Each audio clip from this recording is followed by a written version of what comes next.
The New York Rangers season is over. They fall in 7 games to the New Jersey Devils. John Chik of Locked On New York Rangers joins us to talk about what went wrong next on the road to the Stanley Cup. All right, Gil Martin here. The Locked On Road to the Stanley Cup continues as we welcome John Chik from Locked On New York Rangers to talk about what happened to his team in round 1 against the New Jersey Devils. John, what was the biggest reason that the Rangers fell short in 7 games? I mean, there's a lot of things we could go to here, Gil, but I think, in a nutshell, that the first thing I want to say here is I think the Devils just wanted this more than the Rangers did.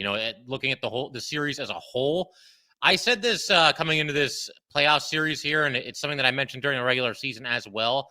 I think the Devils against the Rangers this year competed harder against the Rangers than any other opponent, that they went up against, and that was on display here. You look at this Game 7 here tonight, the Devils just wanted it more. They came out flying. They were sharp. They outworked the Rangers at every single turn. There was never a reason to think that the Rangers were going to win this game. I mean, you're hopeful. The first period scoreless, and it's like, all right, well, not a good first period, but we're scoreless. Maybe we can get it going. But there was never really that moment of optimism, that moment of, okay, we got things rolling a little bit here. It never came. It never occurred.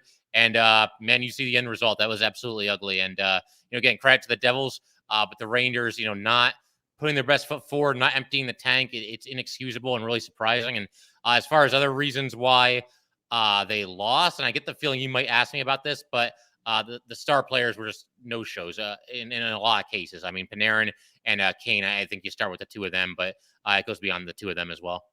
Yeah, I mean, that is my next question. Which player or players most underperformed? You going with Panarin and Kane?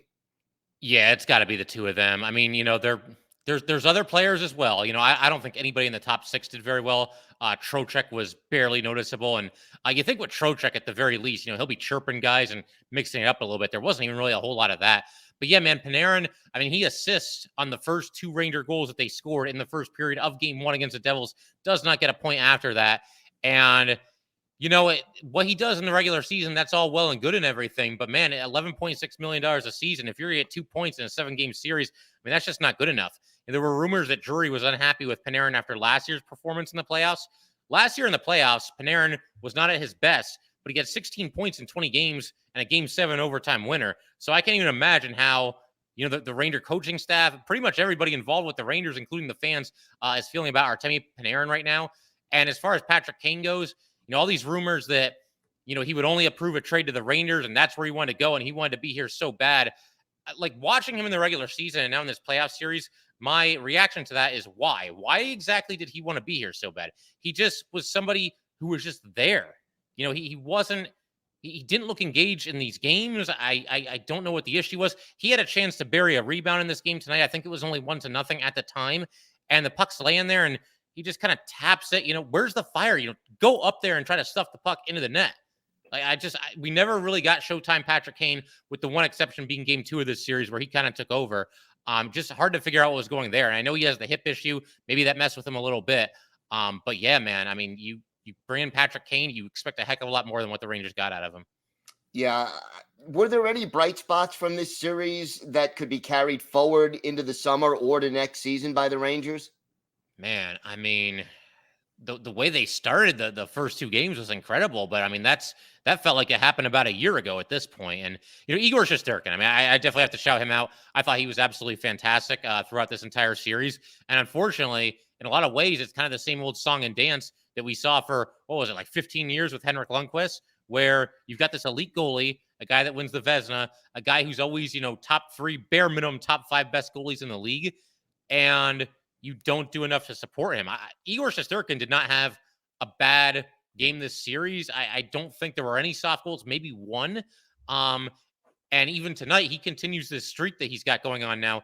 He now is alone in 3rd place, most consecutive playoff games, allowing 3 goals or fewer. I know the Devils won 4-0, but the one was an empty netter. So Igor was awesome, and it just sucks that the rest of the Ranger team just did not back him up. I don't know if they were just planning on winning this game 1-0 in double overtime or something like that, and just rely on Igor to make about 60 or 70 saves. But yeah, man, it wasn't good. But Igor was Igor, and he's showing himself to be a big-time playoff performer. He just didn't get any help in this series. Do you think that this series loss renders the season a failure? Failure is a strong word, man, but I got to say yes. I mean, and again, I know the Rangers are up against a good team, a talented Devils team, a team in the Devils that kind of was playing the role that the Rangers played last year, this upstart team that nobody really takes seriously for one reason or another, despite the fact that they just keep winning and winning and winning and clearly have a lot of talent. But yeah, man, I mean, when you go to the Eastern Conference final last year and you arrive, ahead of schedule, quote unquote, and on paper going into the playoffs this year, this is a better Ranger team this year than they had last year. And you also kind of figure, forget about like the additions that they made, Tarasenko and Kane among them. You also just figure like, well, a lot of the young players they're going to be another step ahead in their development. But when you look at that kid line in the playoffs, they did almost nothing. I mean, Hedl and Kako got on the score sheet a couple times early in the series, but yeah, man, they were almost invisible. And you could say that for a lot of players in the Rangers. I mean, that's the cold hard truth here. I don't think other than Igor, there's a Ranger player that you could point to and say, he had a good series. Even guys, I know Kreider had a lot of goals. Kreider was awful in this game tonight. He had a hand in each of the first 2 goals that the Devils scored by just not competing hard enough. And that might sound harsh, but go watch the replay. I mean, that's the reality of the situation here. And yeah, as far as the positives, I mean, Igor staking his claim to being one of the absolute best goalies in the league. And I think, if the Rangers, if they get back to the playoffs next year, you'll always feel good about the goaltender position. But he needs more help than he clearly got in these 7 games here. What kind of changes should we expect this summer in response to this first round exit?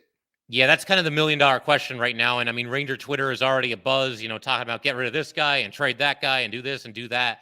The thing is, man, like as far as the core is concerned and some of their higher paid players, almost all of them have no move clauses. So they're kind of here. They're kind of entrenched. And I don't know if any of them would waive a no move clause. I mean, again, this whole loss, even for me, the players always say this, even for me, the loss is just kind of sinking in right now. So it's hard to know exactly what the next move could or should be. Gerard Gallant, there's going to be a conversation there. They were up 2-0 in this series. They weren't ready to go in certain games in this series. I think games 4, 5, and 7, the Rangers just were not ready to play big time playoff hockey. And I've mostly been a Gerard Gallant supporter, but I think the coaching staff, they bear some responsibility here too. The Rangers just not getting it done and blowing the 2-0 series lead. But yeah, man, as far as the core players are concerned, it's hard to really envision anything that big happening because they all have no move clauses. And, I'd be okay with giving this group another chance next year, but I mean, that's going to be it. It's kind of make or break next season, I would think for sure. Well, it should be an interesting offseason for the Rangers. John, thank you so much. That does it for our New York Rangers review here on the Locked On Road to the Stanley Cup. Be sure to subscribe to or follow Locked On New York Rangers for free on YouTube or wherever you get your podcasts. The Locked On Podcast Network, your team every day.